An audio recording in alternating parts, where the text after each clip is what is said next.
Good morning, everybody. Happy Saturday. It's Easter weekend and things are buzzing in Las Vegas. Today, I am going to show you the interview with Brian Buffini and Rich Diviney. It is so powerful. I am so anxious for you to listen to it. And as you know, you can listen to part of it now, part of it later. It is 47 minutes, but it is so good. I think that Brian broadcasts this on Tuesday, and I listen to it Tuesday morning while I do my exercise, and then I listen to it Wednesday, and then I listened to it yesterday, and I listened to it today, half and half, so I've listened to it twice. But I want you all to listen to it because it is powerful, and I really think that you're going to enjoy this interview. So you all have a happy Easter. Max is enjoying his Saturday and Sunday with his family. And so it's a perfect time to do this. And I want to thank Brian Buffini, of course, for producing it. And he's so good. And let's get started.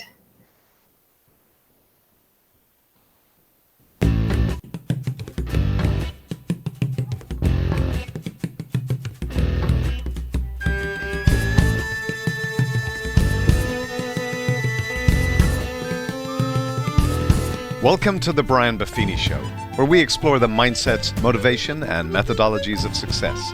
Here's your coach, Brian Buffini.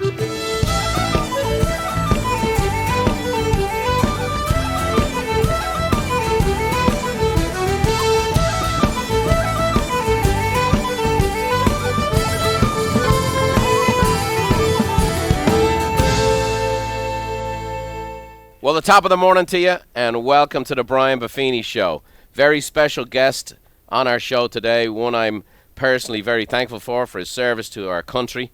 His name is Rich Diviney, and he was a commanding officer of an elite force in the Navy SEALs, with a career spanning more than 20 years and 13 overseas deployment. As the officer in charge of training for a specialized command, Rich spearheaded the creation of a directorate that fused physical, mental, and emotional disciplines. He also led the selection and human performance development in the SEALs. Rich now teaches on leadership and optimal performance, and recently released his first book, which is a great book, which will not be his last, I tell you that. And it's called The Attributes, 25 Hidden Drivers of Optimal Performance, which we'll be getting into today. Rich, thanks for joining us and welcome to the show. Brian, thanks so much for having me. It's such a pleasure and an honor, so thank you. And thank you for your very, very deep service to this country and the world in helping us save lives and keep the peace all over the place. So thanks a million. Yeah, thank you. I appreciate that. So give us a little background. Where'd you grow up? What was like growing up in the Diviney household? Well, I grew up in New England, and we are, nice town in Connecticut. Kind of an average, just a nice childhood, And, was surrounded, my dad's family was Irish. So that's Diviney is an Irish name, not an Italian name. But my mom is, her dad was from Malta, her mom was from Greek, and she was born in Egypt. And so she used to say, hey, you guys are all mutts, which is good because you're citizens of the world, right? And so we had that open-mindedness from day one. Interestingly enough, my dad was a private pilot, and he used to take us flying every weekend, and we loved it. I have a twin brother. He and I were sold from day one, and so from the age of 6 years old, we wanted to be Navy pilots because we figured, well, Navy pilots, those guys land on ships. Can't be harder than that, right? So, right. And it was really after the first Gulf War in the 90s that I learned about SEAL teams, and said to myself, that sounds really interesting. I love the idea that they were from the water. It was really difficult, and ultimately ended up at ROTC at Purdue and selecting for SEALs and went to BUDS in 96 and spent just under 21 years in the teams, a very kinetic time frame, as we all know, but very grateful to have done it, and got out and, as you mentioned, been working leadership, human performance, and then, of course, kind of wrote this book and collated all the ideas I'd been thinking about for over a decade. Well, living in San Diego, I have access to a lot of SEALs, and, obviously there's a lot of movies and books and all this mythological stuff around the Navy SEALs. And the thing that I would say that I've observed the most is a lot of pretty down-to-earth, pretty ordinary folks who nothing seems to be a big deal. And I think it's a phenomenal scenario that you guys take on some of the most difficult situations in the world, and nothing's a big deal. And, people have this idea like of buds, that it's this hell week. That's all they ever really think about. They think of hell week. Hell week is 1 week in a long, long period of time. And I saw a statistic the other day that said for every 100 Navy SEALs, there's 40,000 applicants. It's kind of a remarkable process. And so, like, people like yourself, like, yeah, I did this and I did that. And I know because of the brotherhood and the code you guys live by, nobody makes it a big deal. But for the ordinary rank and file who, like, having to get up and go, I did 25 minutes on the step mill this morning, and it was a major power play in my brain. At 6:30, I'm sitting there. I got into the gym in the house, and I sat there, and it took me a few minutes of supreme negotiation to get up. For you guys, you do this stuff. Talk a little bit about that for me, if you will. Just that whole mindset, because overcoming challenges, applying yourself to disciplines seems to be kind of a second nature deal. Is that something you're born with? And I know we're going to get into the attributes, but is that something you can develop? I think a little bit of both. I think, of course, to get to BUD/S training in the first place, and then, of course, to make it through, you have to have some internal to you. You can't develop it on the spot. And I know we'll get into what that is. To talk about kind of the big deal thing, it's a really fascinating concept, and something that my wife jokes with me and has joked, with me about. In my neighborhood, for example, right across the street, I have a SEAL. Down the road to my left, I have a SEAL. Down the road to my right, I have a SEAL. So there's 4 of us here in this neighborhood. And I remember my wife saying once, she said, I'm so glad these guys are in the neighborhood. And I said, why? She said, because if anything ever happened, I could go to any one of them and they'd act exactly like you act. And I said, what do you mean by that? It's like they'd immediately calm down and start solving the problem. And I think when we talk about not making things a big deal, the kind of this low drama mentality, I think it's a necessity, because when your job is to go into arenas that are a big deal, combat is inherently a big deal, right?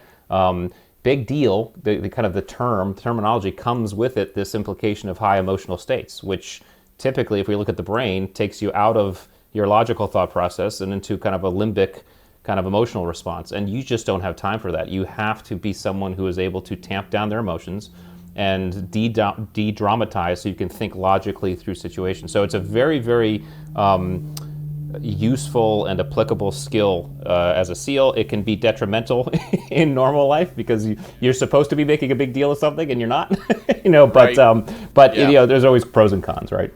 But the brand, the Hollywoodization of everything is Rambo with the muscled out the wazoo, the headband on and the 15-inch knife, and everything is done by testosterone.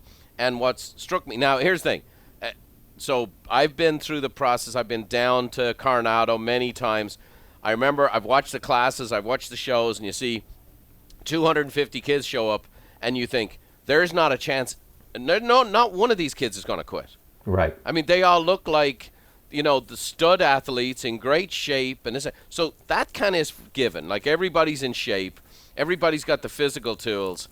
And then the people that you look from at the outside, like the greatest studs of all time, they start disappearing in a matter of days. Yeah. And all of a sudden you realize this is so much mental, and it's the very opposite. And the phrase you just said, calm down and solve the problem, that, I believe, is more needed for our time than anything you can imagine. Yeah. And it's not the brand that Navy SEALs have. It's not the brand that people who are on the front lines have. Because at the end of the day, you guys have that. And it's, like you say, the mental, the emotional, and then there's a physical aspect to it, obviously. What you did was very physical work. Let me ask you this part of it. In regards to your career, as you go through that, what values did you draw upon to drive you through? You had to get through BUD/S, then you were 11 overseas deployment in Afghanistan and Iraq. You saw things that were hard for ordinary people to see. Yeah. What mentally, what is the mindset you had personally to push through not only making the teams, but actually being a great team member and a team leader? Yeah, well, so this gets into attributes. This is what fascinates me really about this whole concept, because I would look around me going through something like Buds and say to myself, man, I'm surrounded by superheroes, right? And how did I end up here, right? And that continuously happened throughout my career. I'd be like, oh my gosh, these people are so much better than me. How did I end up here? And what I recognized as these guys became my brothers and friends and stuff, and we talk about it, they thought the same thing. And so what really resonated with me is that the commonality in SEALs, and I think anybody who's a high performer in any endeavor, is a desire to surround oneself with people who they feel are better than them, so that they're constantly reaching, because again, we are a product of our environment, right? And if you surround yourself with these people, if you're kind of bent that way, you begin to step up and do things that you otherwise wouldn't do. So there was certainly the team aspect of it, but I'm also interested in these. What are those elemental things? We don't. When things really get rough and tough and bad and uncertain, it's very hard to apply known skills to that, right? We've all heard it.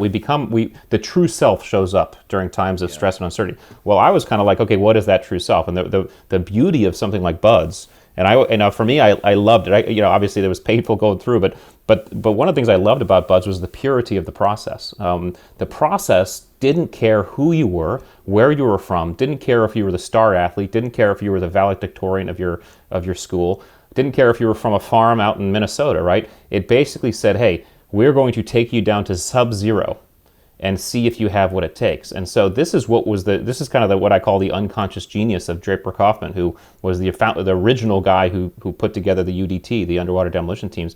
And really his first week was Hell Week. And that was, hey, I don't need to have people necessarily who know how to do the job. I can always teach people how to do the job. What I need to know is if you can do the job, because the job is designed to be inherently uncertain, challenging, tough. And so I always joke, in Buds, you spend hundreds of hours running with boats on your head. You spend hundreds of hours PTing with 300-pound telephone poles and running with those on your shoulders. And, obviously hundreds of hours in the cold surf zone. I did hundreds of combat missions during my career. I did thousands of training evolutions, and never on one of those did I carry a boat on my head or a telephone pole on my shoulder, right? So what they were doing to us, and what they do at Buds, they weren't training us on how to be Navy SEALs. What they were doing is they were putting us in situations, environments, and conditions to see if we had what it took, to see if we could do the job. And that's where these innate qualities come out. So I think the grit attributes, courage, adaptability, perseverance, resilience, those are all very necessary. We can get into the mental acuity. If I were to pick one that was really important in Buds, at least, it's compartmentalization. Can I proactively choose to not pay attention to that which I cannot control and immediately focus down in on that which I can and not worry about anything else? And to be able to chunk an environment that way of uncertainty is very, very powerful in any situation, but certainly in situations of extreme stress. And then, of course, you get in the team ability attributes.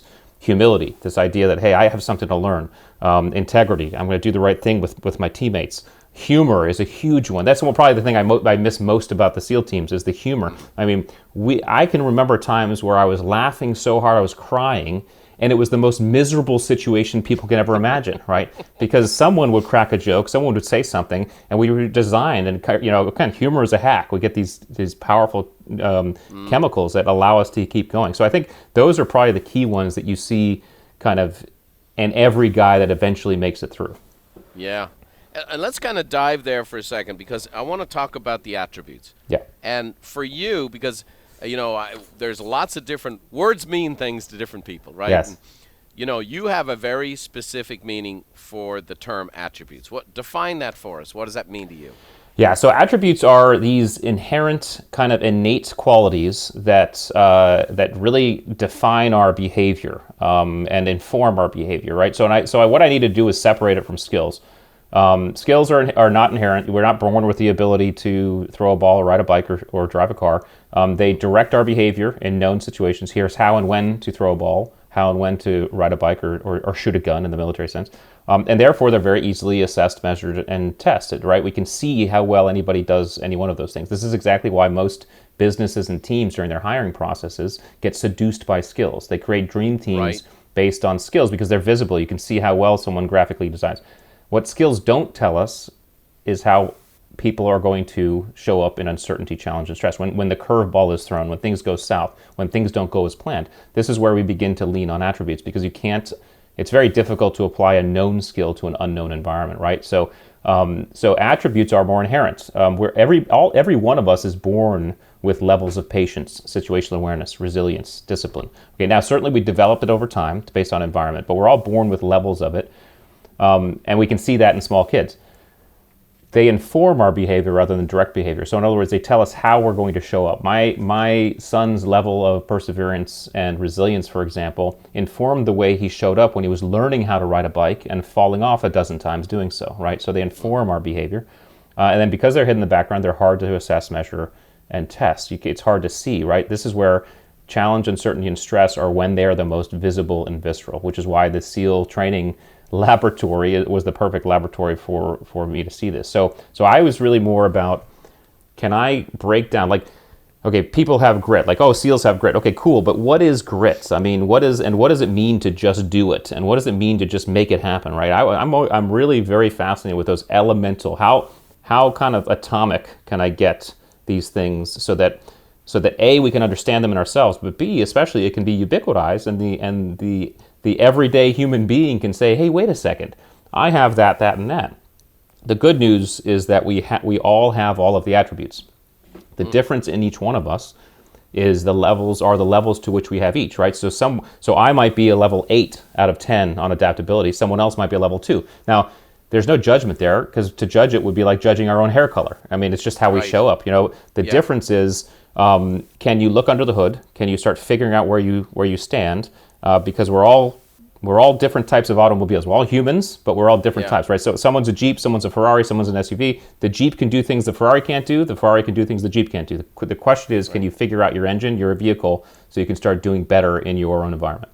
So talk to me. I want to break down. I want to go through all 5 and take a minute on each one, okay? So I'm a practitioner. We're a coaching company, so we're always coaching people up.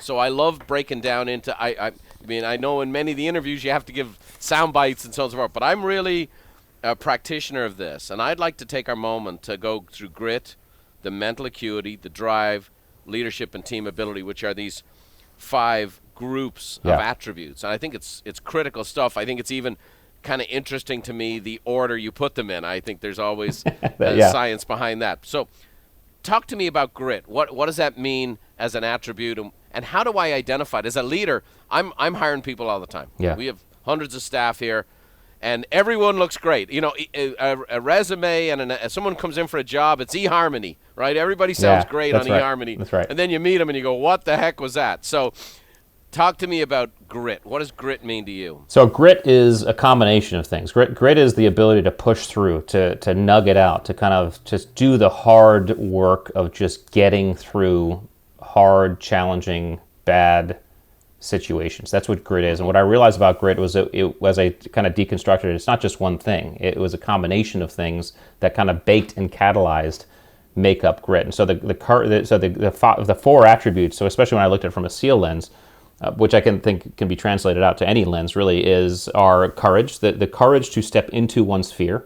And, because again, courage cannot exist without fear. I mean, fear, and that's neurological, by the way. Our ability to step into our fears is kind of been nicknamed the courage switch, and we get a dopamine hit when we decide to do that. So the courage to step into our fear, the perseverance to find our way through, right? This is more of a proactive, and so it's a mix between 3 things. It's a mix between persistence, which is I'm going to kind of do the same thing over and over again because I know this is going to eventually have an outcome. That's the stonecutter approach. Or it can be tenacity. I'm going to do something. If it doesn't work, I'm going to change, right? That would be the mechanics approach.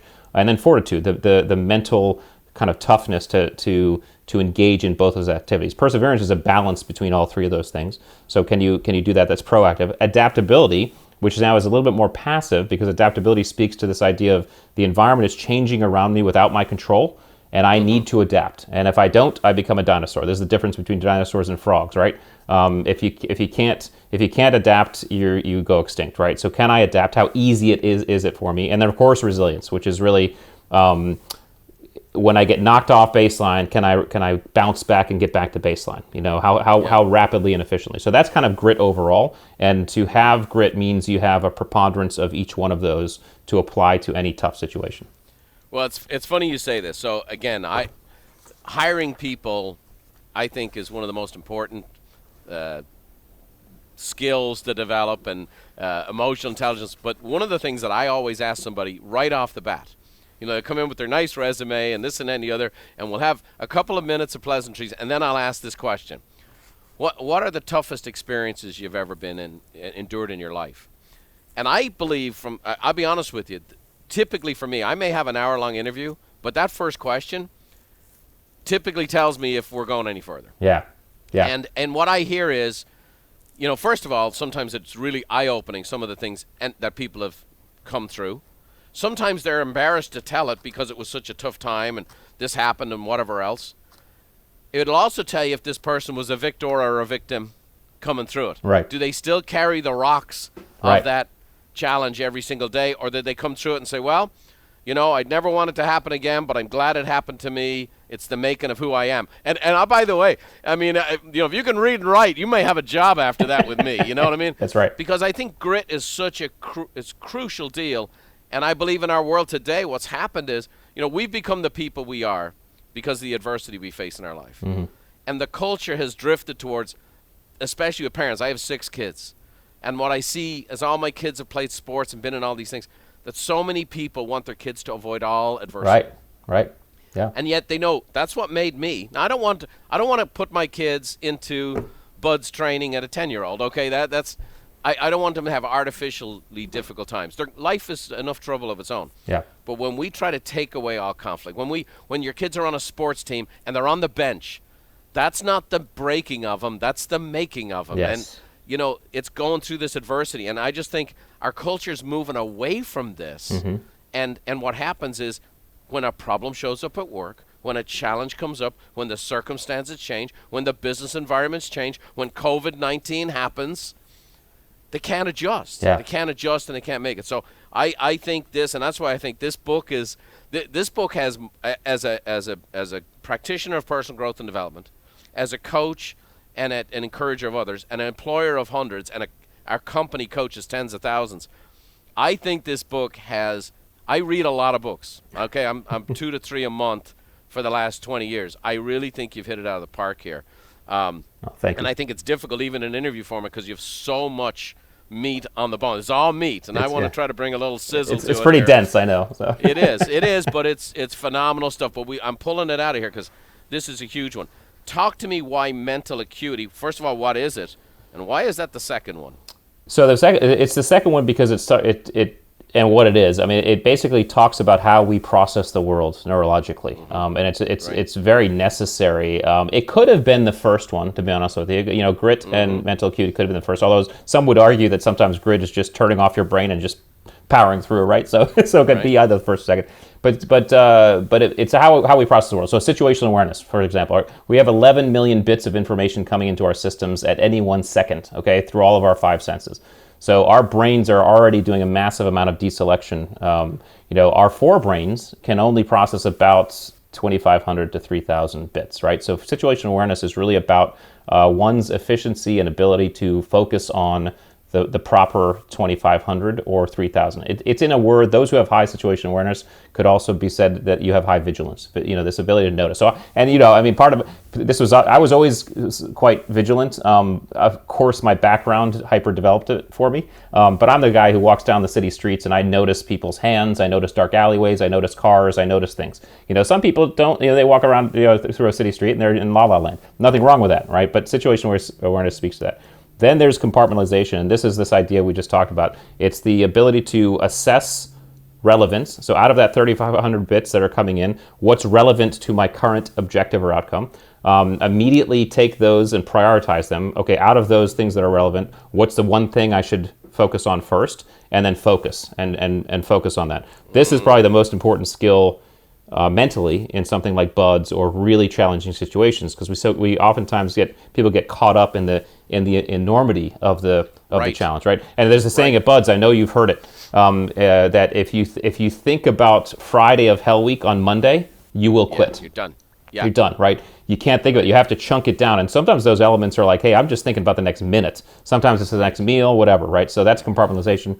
Task switching is this ability to effectively and efficiently switch between contexts and categories in our lives. We do this all the time. I mean, we're driving a car and we park it. We go into a parking lot. We've just swapped contexts from driving to parking lot. And then we walk into the supermarket. Now we're in a different context. So our brains are swapping. We're switching also inside of a category or context, right? When we're driving, we might be going from steering and then suddenly we're braking or suddenly we're turning our blinker, right?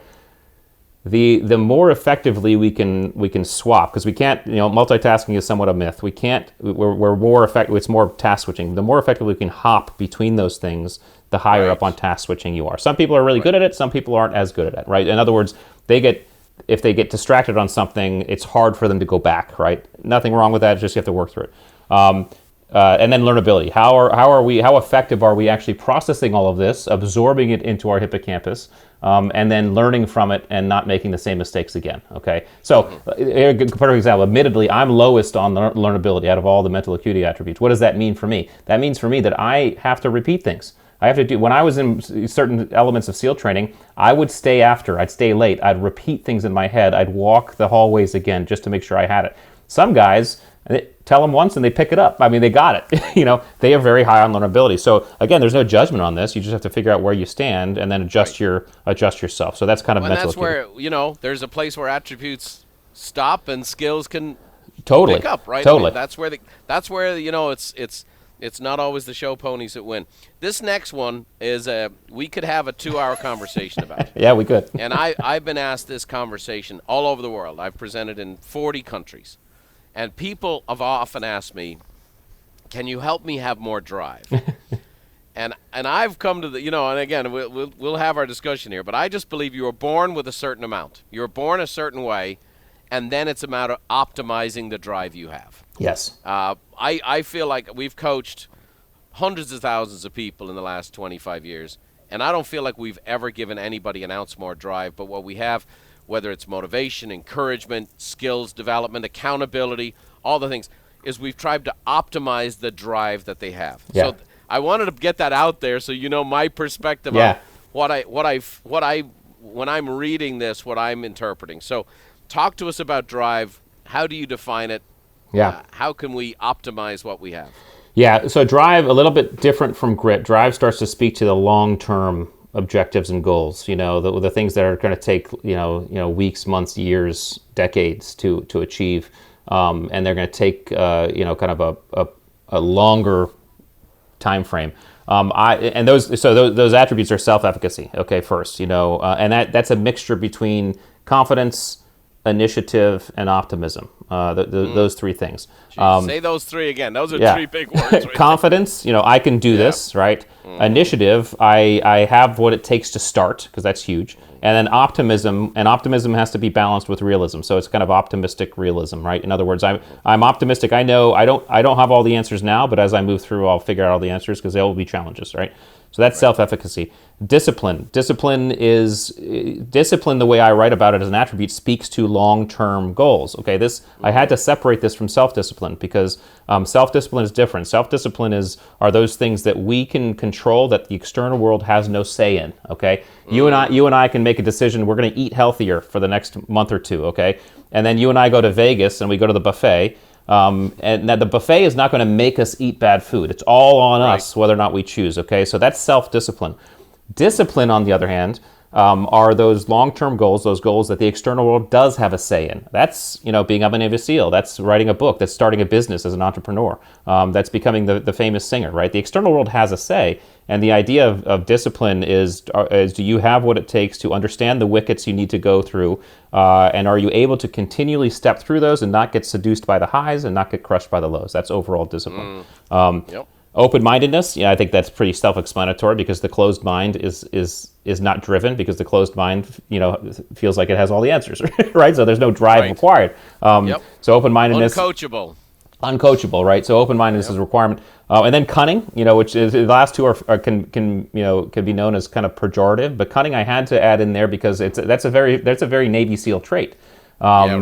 people think it's a bunch of, like you said, it's not a bunch of muscle-bound super soldiers, right? One of the key aspects of Navy SEALs are their cunning. They think differently about problems. They think around and through boundaries and rules, whether real or perceived. But they're constantly asking the question: is this rule real or is it perceived? And if it is real, what happens if I bend it, or break it, And so those are the types of questions that allow someone to continue through a process in overall drive. And then, of course, narcissism. Narcissism was an interesting one, fun one to write. I went back to my own reasons for becoming a Navy SEAL. I had to ask myself, why did I become a Navy SEAL? And I had to really get introspective and be honest with myself. And I said, of course I'm a patriot. Of course I want to serve my country. Of course I want to be in the Navy. Ultimately, I want to be a badass. Okay, I want to try to do something that very few people can do. That's a little bit of narcissism speaking, and every SEAL will agree with that. Again, we're patriots. So narcissism, of course, is a personality disorder, and in too much, too much is obviously a bad thing. But again, every human being wants to be paid attention to and adored and made a big deal of. We get this, when we're paid attention to by our parents, for example, we're getting hit with serotonin, dopamine, and oxytocin, three very powerful chemicals that make us really feel good and safe and loved. That happens as adults too, and it's a natural process. And my whole thing was, let's talk about the humanness of all of us. People who set audacious goals, part of it's coming from a little bit of narcissism. Okay, that's perfectly okay. The key is, and what we have to remember is, if you too much narcissism, it's like a vampire looking in a mirror. Okay, you can't see it in yourself. It's impossible. So you need to surround yourself with people who I call grounding wires, the people who give you all the real deal. They pull you back if you're getting a little bit out over your skis. That's my wife. That's my teammate friends, right? And say, hey, Rich, tone it down. You're getting a big-headed, right? Something like that. Right. So the key in narcissism is if you've surrounded yourself with sycophants, that's probably bad news. Especially as a leader. Especially as a leader. So you have to surround yourself with people who give you the I like to say that a lot of the SEALs have the right amount of wrong. You know what I mean? Yes, and I think that's a good thing. And you want to have a little juice and you want to have a little swagger, and it's okay to get a little acknowledgement. It's okay to be the best at something. It's okay to make more commissions than the next guy. It's okay to be number one in your business or number one in your office. There's good stuff. It's when you find your identity in it, that's when you're screwed. Okay, yes. When you are a SEAL and not a human being. When you are, I've seen people giving up their marriages so they could walk across a stage and get a real estate award. Yes. So I kind of, sometimes I think of it this way, confidence is, I know I can do this. Arrogance and narcissism is, I'm better than you. It's almost one is an internal projection, one is an external projection. And I think we just have to maintain it as an internal one. Surround ourselves with the right people. Couple more here, very important. Leadership. Now, that's such a general term. Everybody's got there's 40,000 books and 150 speakers a day on leadership. But what's your specific take? Because you were leading people. If you made a mistake, people died. Yeah. People died who worked for you, and people died as a consequence of you. Yeah. So if you have leadership, when I hear people saying, I hear football players, this is a life and death struggle. No, it's not. Nope. No, it's not. That's a ball filled with air on 100 yards where you're getting paid millions of dollars. Yeah. I've never had life and death decisions to make as a leader. You have. Mm-hmm. I want your perspective of leadership from the book Attributes. Well, first of all, the first perspective is that there's a distinct difference between being in charge and being a leader. One is a noun, that being in charge is a noun, and being a leader is a verb. Okay, leadership is a behavior, it's not a position, and we don't get to call ourselves leaders. All right, that's like calling yourself good looking or funny. All right, other people make that decision. They decide whether or not you are someone they want to follow, and they do that based on behaviors. And the attributes I describe, empathy, selflessness, authenticity, decisiveness, and accountability, those are all behaviors of great leaders. Now, we know this. I've been around the world, and I've asked this question when I teach classes on leadership to thousands upon thousands of people. I say, what do great leaders do? And what happens is they throw out words, and I make a list on a whiteboard. And it's usually like 20 or so words, right? Every single list that you make is always the same. It's always pretty much the same words. And these 5 things are always on the list, okay? Because we intuitively know what we believe great leaders do. This is what it is. It's a behavior. And so in terms of leadership in something like the SEAL teams, it's about behaving in a way that empowers those on your team to make decisions and to do things when it's their turn. And I talk about this concept of kind of dynamic subordination, where you build this environment of trust where when a problem or a challenge hits from any angle, because it can come from any angle at any time, the person who is the closest to the problem and the most competent immediately steps up and takes charge, and then all of us follow, right? So yes, I was the officer in charge for all of my missions. I was the ground force commander, right? Sometimes, though, I was in support of my snipers. Sometimes I was in support of my assaulters. Sometimes I was in support of my breachers. Sometimes they were in support of me as I went through a problem. But it constantly swapped, and you have to have the humility as a leader to understand when it's your turn to step forward. I think one of the hardest things, but one of the most important things about leadership, again, this is why we get confused with the word. Leadership sometimes often means, hey, leading from the front, being in the front. One of the most important jobs of leadership is oftentimes not to be in the front at all, is to push your people up front. Because you set up an environment where I used to tell my JOs, hey, the irony of leadership is if you do your job right, you work yourself out of a job. You create an environment where they don't need you anymore. And that's true leadership. Yeah, that's great. You know, one of the fabulous dynamics of Bud's training is people like yourself who went to ROTC and you're going in as an officer, you go into Bud's, you're being instructed by someone with a lower rank than you. Yeah. Who's giving you the business all day long and is in your face going, do you think you can lead me in battle? Yeah. And you're talking about maybe a 20-year vet who's talking to a rookie like you. You have the title, so you have the noun. Right. You might be a lieutenant, and this person is not. They might be an E5 or something like that, and they're in your face. They're respectful, but beating the heck out of you going, are you supposed to be able to lead me? Yeah. And you can't, you're about to quit? Are you supposed to be? And I feel like that is a phenomenal leadership training ground where you have to listen to people. Yeah. You have to engage. You have to respect people with experience. And so many people get hired. I mean, we've seen it. I've hired people like this. They came in with the greatest resume in the world, but their idea was leadership looks like this in corporations. You kiss the butt above you, you step on the head below you. Mm-hmm. They never got information from the grassroots. They never asked their staff. They never got feedback. They never got feedback from the customer. Yeah. And if you're in business like I am, your customer is your boss. Right. And you know, we have a set of core values here, and one of them is servant leadership. I walk around, we have Diviney and Company, this worldwide brand. I'm the lowest guy in the company. I wash everybody's feet.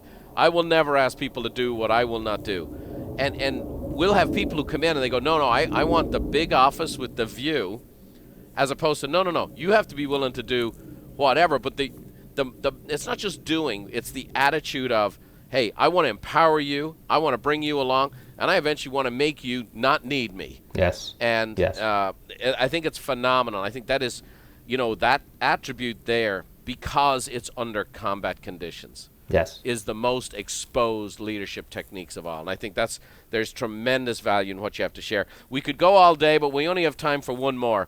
Talk about a phrase that civilians like myself wouldn't understand too much, but the word team means something very different to you guys.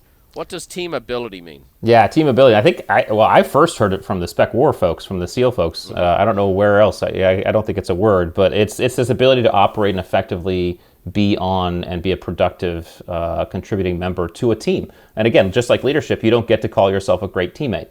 Your other teammates designate you that, and it's based on these behaviors. And these behaviors, again, are very elemental. Integrity, do the right thing, and now do the right thing has to be very carefully considered, because every team, every culture might have different definitions for what do the right thing is. And so especially in SEAL teams or any teams that have a very tribal culture, you have to make sure that do the right thing is defined in congruency with what the military defines do the right thing is, and our nation defines what do the right thing is. All right, but that's the leader's job. The leader's job is to create a culture where do the right thing is explicit, and everybody knows what that is. So that's do the right thing. Integrity, conscientiousness, that's really the ability to work hard, be reliable, and be diligent. Are you showing up? Are you working hard? Are you reliable and consistent? Are you someone who's consistently asking, hey, what else is there to do? When I'm done with my stuff, hey, who else can I help? That's a common trait in the SEAL teams, which I always loved. It's always like, hey, once you're done, go see if anybody else needs help. And that endears you to your teammates. Humility, of course, again, fairly self-explanatory. You can't learn anything. Nothing. Arrogance never shows well on a team. It just doesn't. So it's almost too intuitive to dive into deeply, but that's what it is. And again, that's decided by others. You can't, as soon as there's a saying, I can't remember who I quoted, but it's like humility is a difficult thing, because as soon as you think you have it, you've lost it, right? Right. Because other people will decide that, and you just have to look at other people and say, hey, I'm surrounded by people I can learn from. And then humor, which is again my favorite, because humor, you laugh, you're involuntarily flooded with three chemicals: dopamine, endorphins, and oxytocin. Dopamine tells us, hey, this is great, keep going. Endorphins masks our pain, and oxytocin binds us to other human beings. And so laughter is a binding element that hacks into courage and allows us to keep going, and it's just phenomenal. I've never met a high-performing team that doesn't have at least one class clown who can make jokes when things are tough.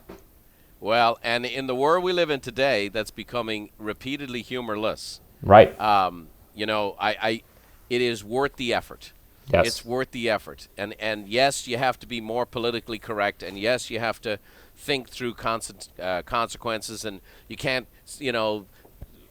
go to the lowest form of humor. But I feel like it's ever more needed. I'm an Irishman, so if we're not having a laugh, there's no point in showing up. Right. And, without it, I just think it's so much missing. You talk about all the chemicals that are released. Yeah. It is the best medicine, and it's often needed. I will say this. We're going to segue to our 5 questions here, Rich. The book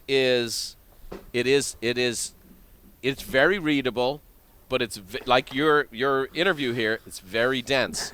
There's so much in there. I have 5 pages of notes. But the value here, and the value I encourage you in as you're out there, because I've brought in thousands of speakers I've hired over the years, is so many people today, they were on The Apprentice on Tuesday and their book comes out on Thursday. There's lots of theories. There's lots of people now. We as a culture, we don't ask people what they did. I'm in the industry of real estate training. Most of the trainers in my industry never sold a house. Wow. But they have technology, they have techniques, they have this, they have. The fact that something's done under fire is where, everything gets purified under fire. That's how gold gets purified, in the furnace, in the crucible, it's called. And that's why people are so fascinated with groups like the Navy SEALs. And as you guys talk about it, and you talked about team ability here, I've never heard a long-term Navy SEAL guy ever refer to himself as a SEAL. I only ever hear themselves referred to as a team guy. Mm-hmm. And when they want to compliment somebody, he's a good team guy. Right. And that's all I ever hear. And, what you've learned and your disciplines, and you've been a very thoughtful guy. You've brought the science behind it and the emotion behind it and the chemical implications for the body behind it. I just feel like this is done under the crucible of true, you make a leadership mistake, it costs people's lives. Right. Yeah, you hire the wrong guy, it costs people's lives. The 5 attributes we're talking about here in this book, grit and mental acuity and drive and leadership and team ability, were under this crucible. And that's why I think there's such extraordinary value in the work. So I love the book. I will say I'm on my 2nd time through, and I'm seeing a hell of a lot more than I did the first time through, and I'm probably going to have to read it a few times more. But it's fabulous, and it's a credit to you, and I wish you the best of success with it. Thank you. I have 5 rapid-fire questions. You're a guy who's used to rapid-fire. Yep. We've asked every celebrity in the world these questions, so I'm going to give it to you, and it's just you didn't know they're coming. They're straight from the cuff, so here we go. What's the single best piece of advice, Rich, you've ever received? Single best piece of advice, I would say, be resolute in the outcome, but don't dictate the pathway. Because you have to be adaptable. The pathway is going to change. If you're climbing a rock, mountain climbers can teach us this. Yes, you want to get to the top, but as you go up that rock, you're going to see different knotholes. You're going to see different pathways. Sometimes you're going to have to go down to go to the next best knothole. Like a mountain climber. So the pathway has to be flexible and moldable. Be resolute in the outcome. Don't dictate the pathway. Who was if you were getting advice from somebody, who was your biggest influence? Where'd your best advice come from? Oh gosh, so I don't know if there was one person. So I always tried to read as much as I could and talk to as many people as I could. I mean, my dad always gave me great advice. I had some great commanding officers. I love books and I love hearing. But listen, we can also learn from the bad leaders too. I call it reverse mentorship. And that's you work for a leader. You're in a culture that doesn't work, and you say, "Okay, I am learning. I am never going to do that." I know what not to do. No, That's right. That's like some are cautionary tales. That's right. All right, what's the one talent or gift you wish you possessed that you currently don't? More self-discipline. I have to constantly work on my self-discipline. Interesting. I wouldn't have guessed that one. In fact, that would be the one thing I wouldn't have guessed. So God help the rest of us. Okay, what book has been most instrumental in your life? A book my mom gave me when I was in high school called The Key to Yourself by Venice Bloodworth. It was a book that talked about the law of attraction. And again, I started getting into, and I'm not here to promote or even talk about the efficacy of metaphysics, but it talked about this idea of writing down goals, being resolute, moving towards them, being positive in your thinking, and that changed my life. I really started getting to the brain and the power of the subconscious, and I just started looking at all of that, and it shaped me quite a bit. Wow. Well, there must be quite a story behind your mom that she gives her teenage kid that book. So she must be something special herself. She is. Okay. I know you're not a huge a TV watcher and so on and so forth, but if you're scrolling through the channels and there's one movie and every time it's on you stop and take a look at it, what's the one movie you've watched over and over again? Oh my gosh, there's several. Geez, I would say I love Shawshank Redemption. Every time I see that, I just love that one. The music, the drama. I love Back to the Future. That's a brilliant movie. And I love the movie Interstellar. I love this idea of exploration. So I'll give you 3. Nice. That's great. That's what I find with that movie is when I ask the movies, I really get a picture of the person we're talking to, and so does our audience. And Shawshank is my number one, and it's been quite a few people, so pretty spectacular. Last but not least, something that's on the bucket list that you haven't checked the list on just yet. I want to learn how to kite surf. Kite surf. Yeah, that looks nice. It looks like it's a lot of fun. I just have to start doing it. If you go about 4 minutes from where I am right now is one of the capital of the world, Carlsbad, California. I know. And they are kite surfing as we speak. And every one of those people looks like they have a giant grin on their face, and they're moving at about 30 knots. I know. It seems good phenomenal. Stuff. That's great. Well, listen, first of all, thank you for your service to the country, to what you've done in your life. Thank you for what you're doing now. I think this is every bit as big a service as what you have been doing. It's phenomenal stuff. I really thoroughly enjoyed the book. It's a big boy, big girl book, and you got to put your big boy, big girl pants on. But you know what? I think in times when everything is so milquetoasty, this is really some big meat, some great stuff. We've covered a lot of meat on this podcast today. I think people are going to have to listen to it many times over. So thanks for being a guest on the show today. It's been a lot of fun having you. Thank you, Brian. Thanks for what you do as well. And you spread good news, good message, good everything, and that's what we need as well. So thank you. Yeah. Thank you, and thanks for having me. I appreciate it. Well, when we leave here today, I'm going to leave you with the Navy SEAL of mothers, Therese Buffini, 90 years of age. You talk about grit and mental acuity, drive, leadership, and she built the team ability of 6 raucous Buffinis that have gone on to do all kinds of great stuff. So I'm going to hand it over to you, Mom. Thanks, Rich, again. Thanks to all of you for listening. And here's a little Irish blessing to brighten your day.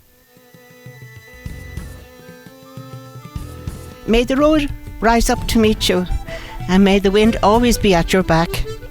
May the rain fall soft upon your fields, and the sun shine warm upon your face. And until we meet again, may God hold you in the hollow of his hand. See you next time.